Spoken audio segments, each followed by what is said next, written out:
Salut, moi c'est Arthur. Vidéaste nomade, c'est en compagnie de mon fourgon emménagé, Nestor, et de mon chien, Onyx, qu'ensemble, on voyage, explore et contemple la nature et ses coins magnifiques. Le projet, traverser l'Europe et le monde, vivre plus libre et plus léger, ralentir le temps et profiter de chaque instant. Mon projet, Adventure.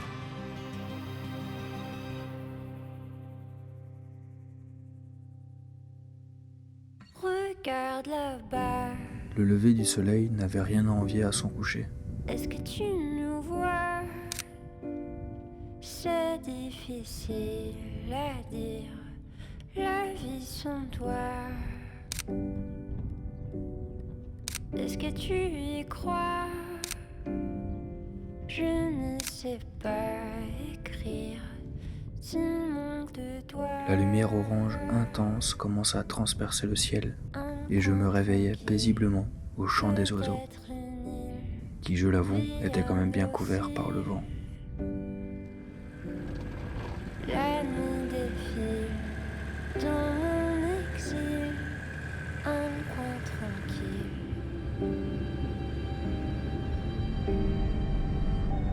On arrivait tout doucement à la fin de notre road trip le long de la côte algarvienne et on rejoignait la frontière espagnole avant de remonter dans les terres portugaises et passer nos derniers jours ici, au Portugal. Facile quand il fait noir. Est-ce que tu y crois? C'est difficile à dire, le goût de l'espoir.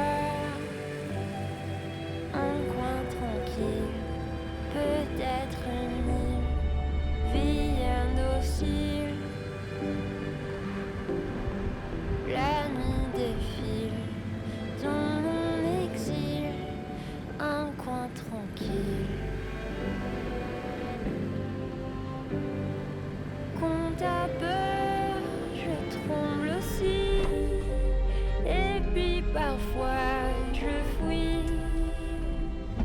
Mais voilà, je suis là pour toi et moi, un funambule. Mais avant ça, j'ai décidé de remonter légèrement dans les terres pour partir en exploration et découvrir une cascade cachée au milieu des collines de l'Algarve. Peut-être une île. Par contre, pour la trouver, ça n'a pas été aussi simple. Je peux vous dire qu'elle était bien cachée, et tant mieux, car ça m'a permis d'apprécier d'autant plus le moment où je l'ai découverte. Un coin tranquille.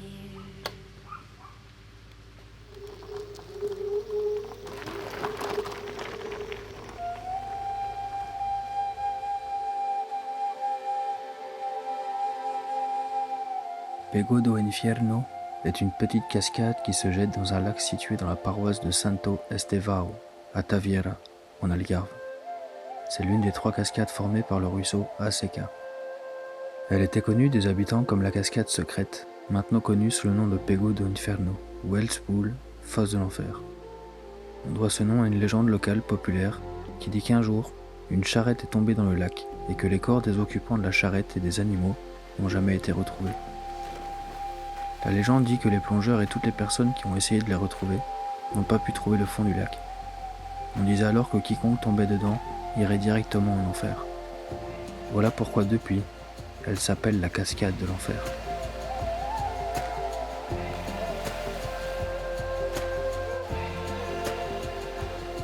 Évidemment, ça ne reste qu'une légende.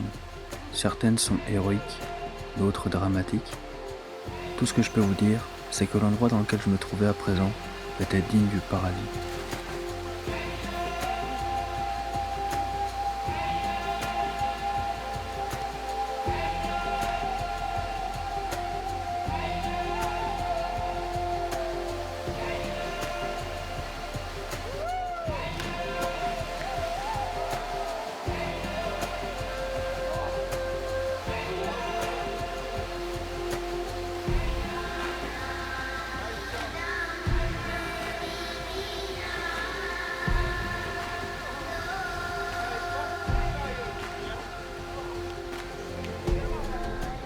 C'est en partant à la découverte de cette cascade que j'ai rencontré Ruben, un Hollandais de 33 ans qui venait de changer de vie. Ça faisait 3 mois qu'il avait choisi de vivre dans son van et de sillonner les routes d'Europe en quête de nouvelles aventures. On s'est directement bien entendu, comme vous le voyez. Il m'a proposé de m'accompagner à la cascade qu'il avait découverte quelques heures plus tôt, seul. Nous sommes donc allés ensemble et le spectacle que j'ai découvert en arrivant était saisissant.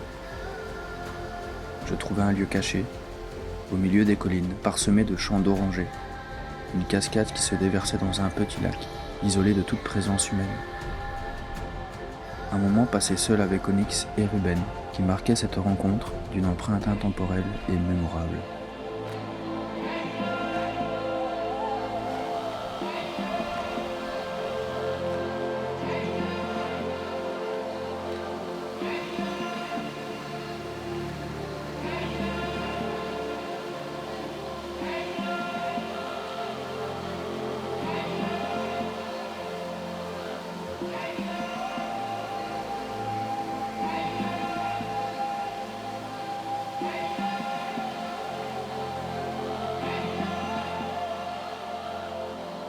Nous avons été progressivement rejoints par des touristes qui arrivaient en grand nombre.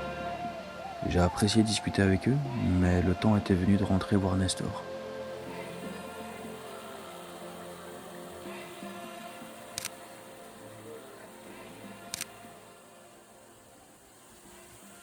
C'est là que j'ai rencontré Karine, une Suédoise d'une 50aine d'années, qui avait elle aussi fait le choix de quitter son quotidien et son travail pour vivre dans son van aménagé avec son petit chien. Une femelle berger australien de 6 mois. Yeah. Are you here with the camper? Yes, with my LT 35. Yeah, okay. Yeah.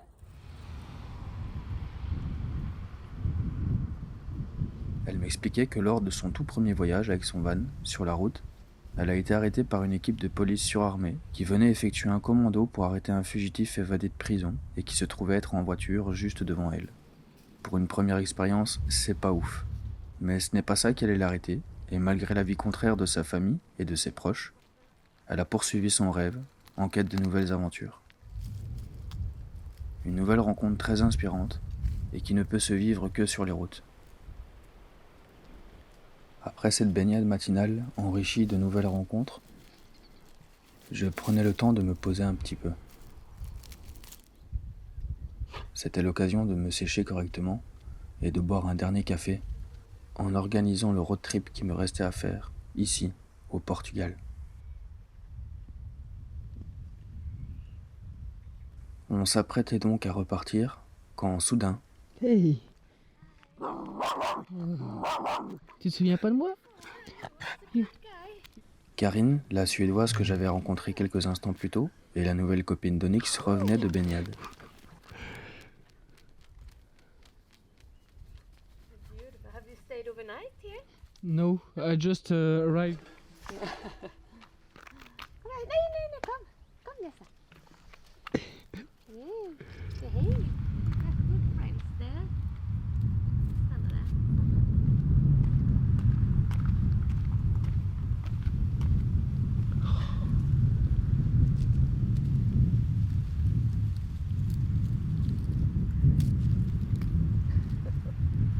You crazy one. Oh. That's nice.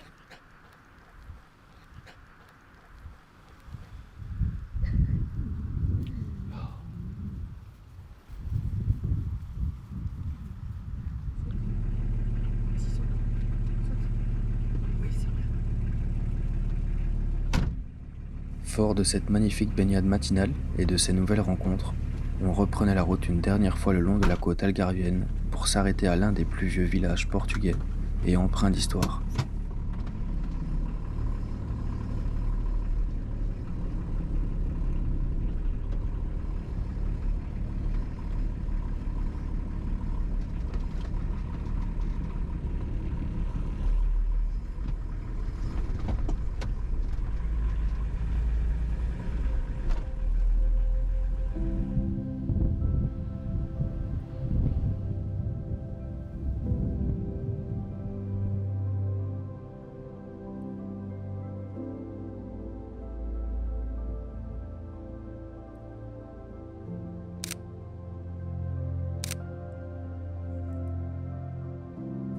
Ce village, c'est Cacella Velia. Cacella Velia est un village situé en Algarve, face à la Ria Formosa et à l'océan, dans la paroisse de Villanova de Cacella, et a été classé bien d'intérêt public en 1996. Cacella Velia est situé au sommet d'une falaise fossile et possède une historique aussi riche que fascinante. Des fouilles archéologiques menées en 2007 ont déterminé que le village était une ville islamique datant du Xe siècle, quand une grande partie de la péninsule ibérique était contrôlée par les Maures et les Berbères arrivés d'Afrique du Nord. Les archéologues ont déterminé que la zone était un centre agricole et une partie de l'excavation a permis de récupérer 7 fosses à maïs utilisées pour stocker les céréales et le grain. L'empreinte historique à Cacella Velia se ressent dans toutes les petites ruelles et alentours du village. D'ailleurs, l'événement culturel majeur de Cacella Velia est l'annuelle Nuit des Morts Enchantés, qui propose des soirées musicales, des foires de rue et des expositions d'artisans qui rendent hommage au patrimoine arabe et berbère de la région. Pendant de nombreuses années, la pêche commerciale a été la principale source de commerce de Cacella Velia. Mais ces dernières années, le village a développé son activité commerciale grâce au tourisme, comme à peu près tout le Portugal. En effet, l'emplacement en bord de mer de Cacella Velia et le manque de surdéveloppement moderne ont attiré de nombreux visiteurs. Le village a conservé tout son charme et sa quiétude grâce à sa forteresse, à ses maisons d'architecture traditionnelles, à son église d'origine médiévale, à ses ruines islamiques, ses faux romains et à ses restes de l'ancien mur médiéval.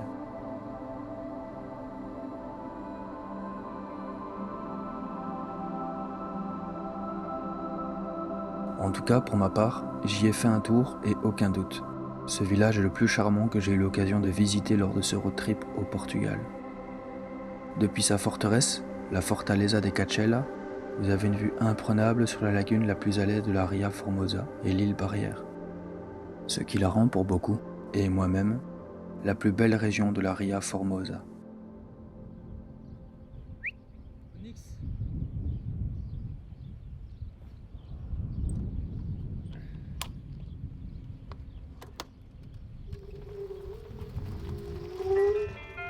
Après avoir fait le tour du village et contemplé ces merveilles de l'histoire, on s'est dirigé en direction de la plage de Cacella pour nous détendre et regarder le soleil se coucher paisiblement.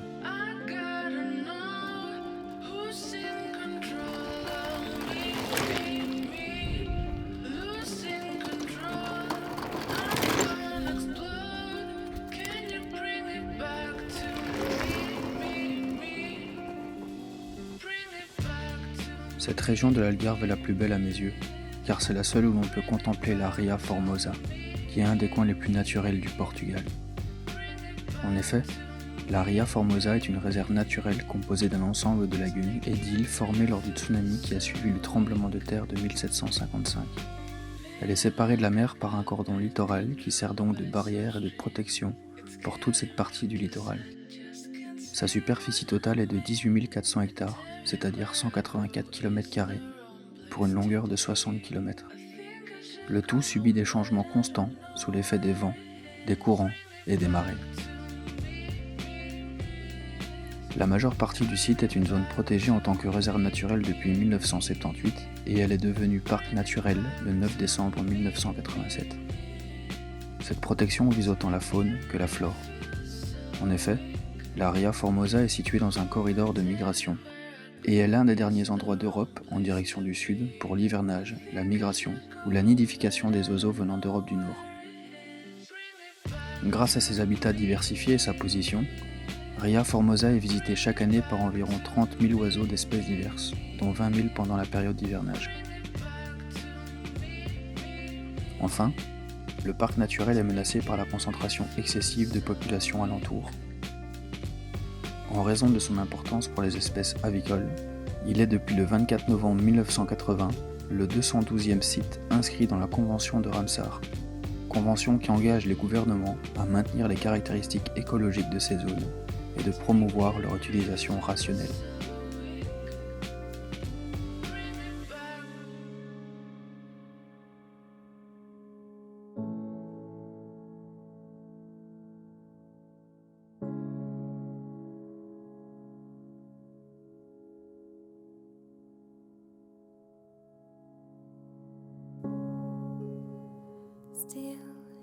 Pourquoi êtes-vous là à m'écouter? Vous êtes-vous déjà demandé pourquoi au juste vous écoutez les gens? Et que signifie écouter quelqu'un? Vous êtes tous assis là, face à quelqu'un qui parle. Écoutez-vous pour être conforté dans vos opinions, pour avoir confirmation de votre pensée? Ou écoutez-vous dans le but de découvrir? Voyez-vous la différence? Écouter pour découvrir a un tout autre sens qu'écouter simplement pour avoir confirmation de ce que l'on pense déjà. Si vous êtes ici simplement en quête de confirmation, d'encouragement à suivre votre ligne de pensée, votre écoute n'a guère de valeur. Mais si vous écoutez pour aller à la découverte, alors votre esprit est libre, sans obligation.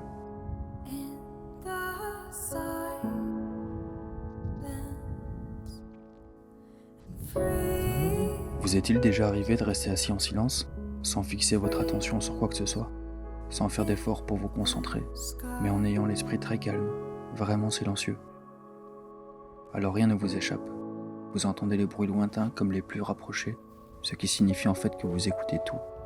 Votre esprit n'est pas confiné à un petit canal étroit. Si vous êtes capable d'écouter de la sorte, avec facilité, sans effort, vous vous apercevrez qu'un changement extraordinaire s'opère en vous. Un changement qui survient sans volonté délibérée, sans avoir rien demandé. Et dans ce changement, il y a une immense beauté, une grande profondeur de vision.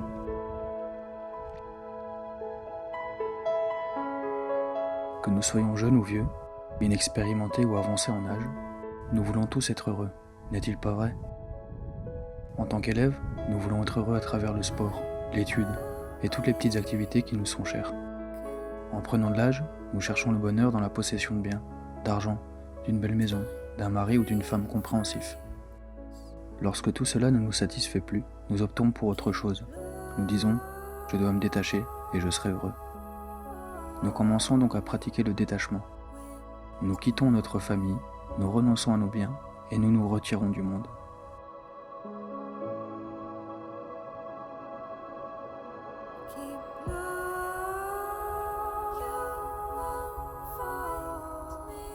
Mais en fait, le bonheur ne vient pas si facilement, car il n'est rien de tout cela. Vous pouvez certes éprouver du plaisir, trouver une nouvelle forme de satisfaction, mais tôt ou tard, on s'en lasse, car il n'existe pas de bonheur durable dans les choses que nous connaissons. Les larmes font suite au baiser. Le rire fait place à la souffrance et à la désolation. Tout fane, tout se délite. Vous devez donc, tant que vous êtes jeune, commencer à découvrir ce que c'est cette chose étrange qu'on appelle le bonheur.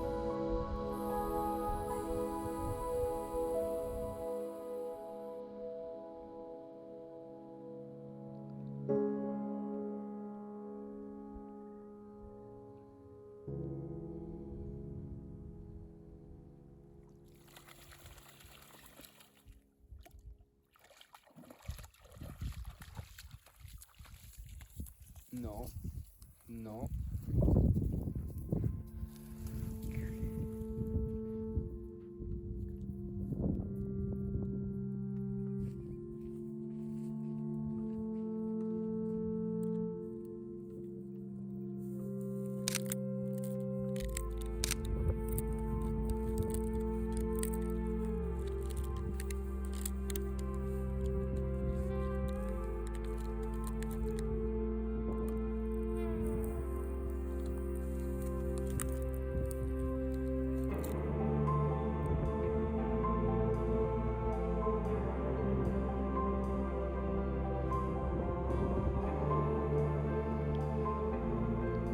Vivre demande en fait beaucoup d'amour, un fort penchant pour le silence, une grande simplicité.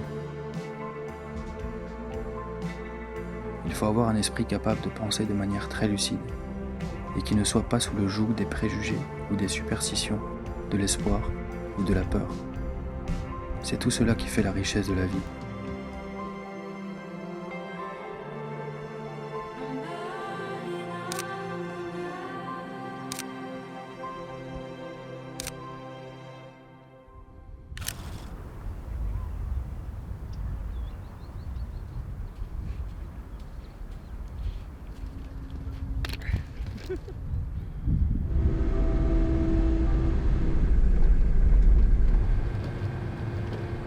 Que t'es manque-moi ça, qui gros lion.